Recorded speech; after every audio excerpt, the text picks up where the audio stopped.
नमस्कार दोस्तों। आप सभी का हमारे इस शिक्षण में स्वागत है। और दोस्तों, आज के वीडियो में मैं आप सभी को ईएसआईसी के बारे में बताऊंगा। यानी ईएसआईसी क्या है, एम्प्लॉय स्टेट इंश्योरेंस कॉर्पोरेशन क्या है, इसके बारे में डिटेल से बताऊंगा। दोस्तों, आप लोगों ने देखा होगा, जब आप कंपनी में काम करते हुए, कंपनी में काम करने के साथ साथ जब आपका पीएफ कटता है, जब आपका पीएफ डिडक्ट होता है, उसी के साथ साथ आपका ईएसआईसी कंट्रीब्यूशन भी डिडक्ट होता है, यानी आपका ईएसआईसी भी कटता है।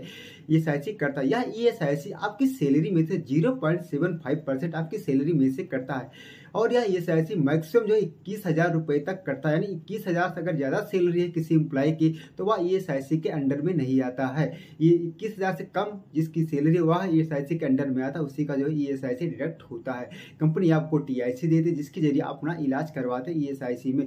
मैंने बहुत सारे एम्प्लॉयज को, मैं आपको इस वीडियो के माध्यम से ये बताना चाहता हूँ कि मैंने बहुत सारे एम्प्लॉयज को देखा है। हमारे पास भी बहुत सारे ऐसे एम्प्लॉयज आते हैं जो क्या करते हैं, मैंने बहुत सारे एम्प्लॉय को देखा कि किसी दूसरी कंपनी में जाते हैं, किसी दूसरी कंपनी में अगर 3 साल 4 साल 5 साल काम किए हैं, अगर दूसरी कंपनी में किसी गए, वहां पर अपना अगर पुराना ईएसआईसी नंबर नहीं देते हैं या पुराना ईएसआईसी नंबर ना देने के कारण उस एम्प्लॉय के साथ बहुत बड़ा नुकसान होता है। अब आप लोग सोचते हो ऐसा कौन सा नुकसान हो जाता है मेरे साथ, तो मैं आपको पूरा डिटेल्स में बताने वाला हूँ आपके साथ क्या नुकसान होता है।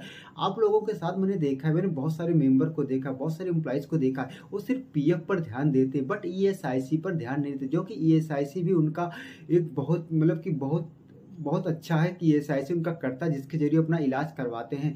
मैंने बहुत सारे एम्प्लॉयज को देखा, हम बहुत सारे एम्प्लॉय क्या करते हैं, आप लोग भी, अगर आप सोचते हो कि आप लोग अगर बहुत सारी कंपनी ज्वाइन किए होंगे तो कितनी कंपनियों में आप लोगों ने अपना ईएसआईसी नंबर पुराना दिया होगा, जरा आप लोग सोचिए। आज आप लोगों से निवेदन है कि आप लोग जहाँ कहीं भी अगर काम कर रहे हो, अगर आपका ईएसआईसी डिडक्ट हो रहा है, तो जो भी आपका ईएसआईसी नंबर है वह पुराना, जब आप कंपनी चेंज करें तो वह ईएसआईसी नंबर अपने नए एम्प्लॉय को, मतलब नए एम्प्लॉयर को वह ईएसआईसी नंबर दें, जिससे वहाँ पर जो आपका ईएसआईसी कटेगा वह आपके पुराने ईएसआईसी में आपका ऐड हो जाए, यानी वह ईएसआईसी कंट्रीब्यूशन आपके पुराने ईएसआईसी में ऐड हो जाए। अब मैं आपको इसका बेनिफिट बताता हूँ। क्या इसका बेनिफिट है, मैं आपको बता देना चाहता हूँ। जितना आपका ईएसआईसी नंबर पुराना होगा, यानी आपके ईएसआईसी पर जितने साल का कंट्रीब्यूशन रहेगा, उतने ही आपकी ईएसआईसी की हकदारी बनी रहेगी। अब आप लोग सोच रहे होंगे हकदारी का क्या मतलब, मैं आपको बता देना चाहता हूँ। आपके ईएसआईसी नंबर पर, इंश्योरेंस नंबर पर जितने ज़्यादा कंट्रीब्यूशन डिपोजिट, जितने ज़्यादा कंट्रीब्यूशन जमा रहेंगे, उतना ही आपका इलाज जो है अच्छी तरह हो पाएगा। यानी आपका ईएसआईसी में इलाज जो है अच्छी तरह के तरीके से हो जाएगा। आप लोगों ने सुना होगा कि आप लोगों ने अपने मित्रों के साथ, अपने दोस्तों के साथ सुना होगा कि ईएसआईसी कि आपके दोस्त को दूसरे हॉस्पिटल में ट्रांसफ़र कर दिया। या ट्रांसफ़र कब करती, मैं आपको बता देना चाहता हूँ, जब आपकी ईएसआईसी की हकदारी बनी रहती है, यानी आपकी ईएसआईसी की हकदारी ज़्यादा रहती है, तभी ईएसआईसी क्या करती है। अगर ईएसआईसी के पास आपकी जो बीमारी है, अगर उसका इलाज नहीं हो पाता है, तो ईएसआईसी क्या कर देती है, बड़े से बड़े प्राइवेट हॉस्पिटल में उसे ट्रांसफ़र कर देती है। और उस हॉस्पिटल का जो भी खर्चा आता है वह जो है आपकी ईएसआईसी पे करती है। आपका जो भी 1,00,000 2,00,000 4,00,000 5,00,000 10,00,000 जो भी आपका खर्चा आएगा, वह आपकी ईएसआईसी जो है पे करेगी, आपकी ईएसआईसी देगी, पे करेगी। तो यह होता है बेनिफिट्स आपके ईएसआईसी में आपकी हकदारी बने रहने का। इसलिए आप लोगों से अनुरोध है कि, और निवेदन है कि आप लोग जब भी दूसरी कंपनी चेंज करें, वहाँ पर अपना जो है पुराना ईएसआईसी नंबर दें। अब मैं आपको कुछ और आपको ये भी बता देना चाहता हूँ कि ईएसआईसी में बहुत सारे चेंजमेंट भी हो गए, बहुत सारा कुछ चेंज हो चुका। आप लोग जानना चाहते हो क्या चेंज होगा। अब आप लोगों ने देखा होगा, अगर आप किसी एम्प्लॉयर आपने अपने एम्प्लॉयर के पास जो है, अपनी कंपनी के पास अपना फैमिली डिटेल अगर ऐड करवाने जाएंगे, तो पहले क्या हो जाता है कि आपकी कंपनी आपकी डिटेल्स को ऐड कर देती थी। चाहे आपकी फैमिली के मेंबर को, किसी भी मेंबर को कंपनी आपके ईएसआईसी में ऐड कर देती। लेकिन अब क्या हो गया कि कंपनी आपका जो है ऐड नहीं कर पाती, कंपनी नहीं ऐड कर पाती। वह कंपनी आपका ऐड करती, लेकिन ऐड करने के साथ साथ क्या करती है, कंपनी आपका ऐड तो करेगी, लेकिन उसका अप्रूवल कंपनी के पास नहीं रहता। कंपनी के आपका फैमिली डिटेल ऐड करेगी, ऐड करने के बाद उसका अप्रूवल आपके लोकल ईएसआईसी में जाता है। ईएसआईसी आपके अप्रूव करेगी, आपके सारे डॉक्यूमेंट चेक करने से आपके, तब जाके आपके का डिटेल आपके उस ईएसआईसी में ऐड होता है। उदाहरण के साथ समझाऊंगा, एम्प्लॉयर के पोर्टल पर, कंपनी के पोर्टल पर ले चलूंगा और आपको दिखाऊंगा कि कैसे क्या क्या चेंजमेंट के साथ साथ आपके एसआईसी में क्या क्या डॉक्यूमेंट क्या अटैच करना पड़ता, पूरा मैं डिटेल से आगे में पूरा दिखाऊंगा। आप देख सकते हैं, मैं आपको दिखाऊंगा। पोर्टल पे चलते हैं और आपको दिखाते हैं। आप देख, यहाँ पर आप देख सकते हैं, मैं पोर्टल को लॉगिन कर रहा हूँ। पोर्टल को लॉगिन जैसे करूंगा, करने के बाद एक करते अगर कोई डेट चेंज करना हो तो क्या क्या लगता है मैं दिखाऊंगा। मैंने आप देख सकते हैं, मैंने एम्प्लॉय पोर्टल को लॉगिन कर लिया। लॉगिन करके देख सकते हैं यहाँ पर डिटेल्स आएगी, इसका लॉगिन पासवर्ड इंटर किया, देन मैं कर रहा हूँ।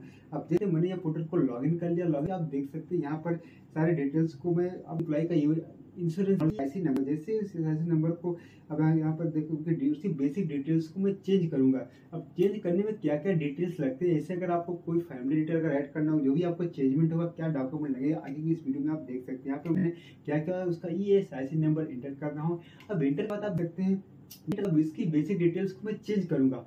आप देख सकते हैं हमारी स्क्रीन पर, आप देख इसकी बेसिक डिटेल को मैं चेंज करूंगा। चेंज करने के बाद आप देख सकते हैं जैसे यहाँ पर क्या बहुत सारी आप प्रेजेंट डिटेल चेंज करनी है, क्या उसका डिस्पेंसरी चेंज करना है, या एड्रेस चेंज करना है, या फैमिली डिटेल चेंज करनी है, या जो है उसका क्या फैमिली डिटेल्स की, या बैंक अकाउंट चेंज करना है। इससे अगर प्रेजेंट डिटेल्स की बात करें, बेसिक डिटेल्स की बात करें, तो यहाँ पर जो भी अगर डेट ऑफ बर्थ अगर चेंज करना, कुछ भी अगर चेंज होगा तो यहाँ पर क्या करना पड़ता है आपको, इससे डिटेल्स डॉक्यूमेंट आपको अपलोड करने पड़ते हैं। यही चीजें मैं आपको चाहता हूँ। अगर आप जब भी अपनी कंपनी चेंज कराने जाएंगे तो क्या करेगा एम्प्लॉयर्स, पहले ये काम जो है एम्प्लॉयर्स अपनी कंपनी से ही कर देता, लेकिन जैसे ही आपके डॉक्यूमेंट ऐड करेगा इसका अप्रूवल आपको ESIC में जाए। अब इसी तरह सारी डिटेल्स को चेंज होगा। आप देख जैसे भी आपको मैं दिखा रहा हूँ, देख सकते हैं। अगर चेंज करना होगा में भी सेम केसेस ऐसे भी सारे प्रूफ आपको पड़ेंगे, जो भी आपको जो भी करना है उसको पूरा प्रूफ देना। पहले ऐसा क्या होता था, एम्प्लॉयर ही अपना सेल्फ फिल कर। इसी तरह आप देखिए नॉमिनी अगर चेंज करना पड़ेगा तो नॉमिनी चेंज करने में भी आपको सारी डिटेल्स यहाँ पर देनी पड़ेगी। उस नॉमिनी की सारी डिटेल्स देनी पड़ेगी, क्या रिलेशन है आपके, और रिलेशन से रिलेटेड सर्टिफिकेट भी आपको यहाँ पर लगाने पड़ेंगे, यानी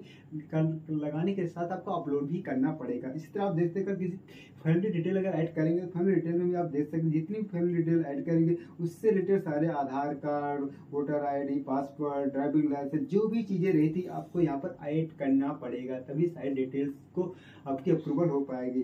इस तरह सारी डिटेल्स को आपको ऐड करना पड़ेगा। ऐड करने के साथ साथ जो भी आप जब ऐड करेंगे तो ऐड करने में ये अप्रूवल के लिए आपकी ESIC में, लोकल ESIC में आपके अप्रूवल के लिए जाता है। वहाँ पर जाने के बाद आपका लोकल ESIC से अप्रूव कर देता है। अप्रूव करने के बाद यह जो है आपका जो है तब आपकी ये फैमिली डिटेल आपकी ESIC में ऐड हो जाता है। अब सभी लोगों को बता देना चाहता हूँ, जब भी इससे जब किसी कंपनी में अगर आप डिटेल चेंज कराने जाएँ तो सारे लेके जाएँ। अब एम्प्लॉयर आपकी कंपनी में आपका जो है ESIC नंबर में डिटेल ऐड कर पाएगा, वो सिर्फ ऐड नहीं कर पाएगा, नहीं अप्रूव नहीं कर पाएगा। या अप्रूवल के लिए आपकी ESIC ऑफिस में जाता, वहाँ द्वारा आपका अप्रूव होगा, या प्रोसेस 4 से 5 दिन जाता, तब जाके आपका